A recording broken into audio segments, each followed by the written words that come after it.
Good morning and welcome to another videocast from Henley Consulting, the specialist management consulting firm to the $125 billion FPD display market. And today is the second of two talks aimed at incumbent technologies. And today we're talking about the major themes for the OLED market as of 2023 September.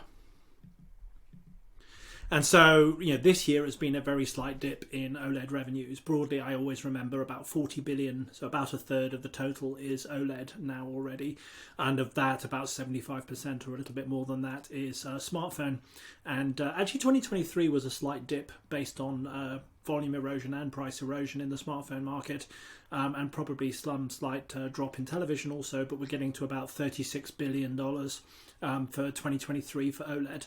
But then 24 is foreseen to go back up again. So around the $40 billion number for the short term is a reasonable number.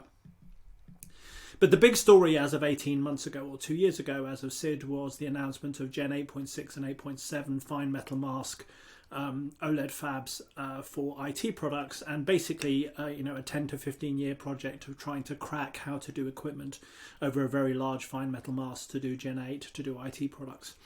Historically, OLED in notebooks and tablets had only been 2 or 3% of units, clearly more than that in revenue, but a small proportion.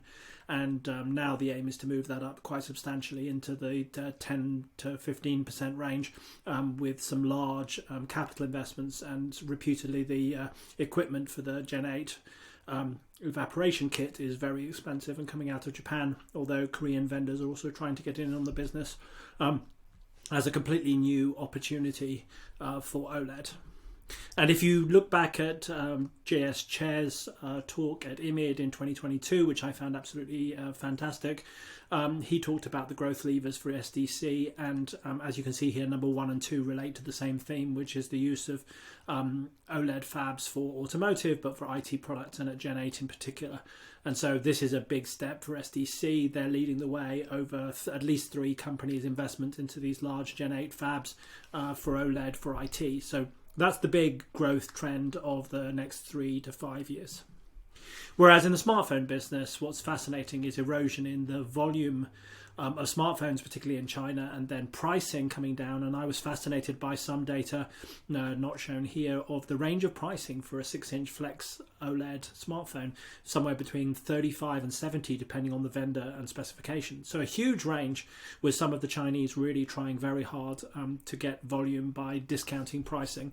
And it's, for me, the drop in Flex OLED pricing that could start a new wave. So the closer you get Flex OLED pricing to LTPS LCD in the mid-teens to high teens US dollars per piece for 6-inch, as that premium closes, then I think you'll see another round of Flex OLED investments, but it's got a little way further to go, even with $35 at a 6-inch being sort of like the benchmark level for now. So then we move into the TV marketplace, and that's dominated by LG's white OLED. The big discussion was a mega deal between LGD and Samsung Electronics, and frankly, I'm not sure where that's at now. It's been on and off and on and off right through this year. And basically it's a sort of career deal to try and give Samsung Electronics access to OLED product at the high end in terms of sizes that they're not going to produce on their own QD OLED line. But it does mean that Samsung Electronics then will be running a mixed strategy of white OLED from LGD and the QD OLED from their own SDC. But the QD OLED product is fantastic, the reds in particular. It's a television that I went out and got because I worked on the technology and was fascinated by it. And it truly is a very wonderful wide colour gamut and high dynamic range television set.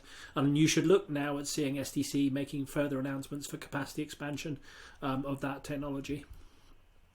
The news story again as of the last 12 to 18 months has been the role of micro OLED, and again J.S. Chair talked about this for micro displays. Apple also with Sony made this a new thing for their new headset, but it's already true that there's already a very large number of players in China putting down capacity for this. So there's massive oversupply already and a large number of Chinese players. It's not clear that many of these have the capabilities or qualification really to supply first world markets. I think the most important names are Sia, Olitech and BOE, but there's capacity being put in place by very many players. You also then got the 2 American unquoted companies, one of which has just been recently bought up by Samsung as part of a buy and build strategy, and then Micro OLED in France. So it's actually quite an interesting pantheon here of more players and more capacity than actual demand for now, but I guess everybody will be looking at seeing future growth based on people trying to copy Apple. And so this is sort of the summary across the OLED 40 billion, if you want to see it that way.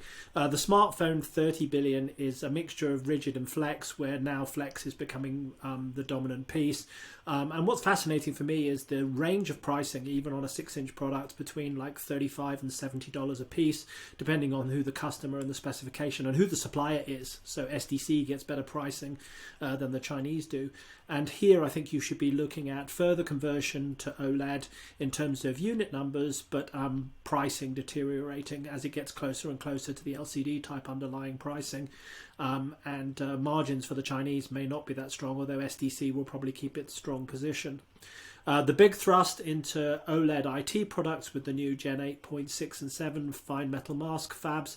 That's going to be fascinating to see how fast that rolls out, and Korea government is helping the Koreans bang their chests about really expanding in that space. Then you talk about the television space, where the two big themes are the mega deal between LG Group and Samsung, so LGD and Samsung Electronics, and then the QD-OLED, any further notification of expansion there for the QD-OLED product. And finally, the new frontier also is the role of Micro OLED or OLED on silicon. It's actually got very many names, that technology. You can sometimes see it OLED OS or Micro OLED. I would have said 5 or 6 major players actually distributed around the world, but then a lot of new entrants in China trying to get into that business as well. And so that's the sort of overall big picture of OLED themes at the moment. There is quite a lot going on, and we should look in medium term for growth, at least on a volume basis, but hopefully on a revenue basis as well, based on these new Gen 8 fabs. Each one is about a $4 billion investment to try and deliver about $2.5 billion of revenue. But in the midterm, we're looking for growth in these marketplaces, and then interesting to see how the micro display market space swings out. So I hope you found that useful.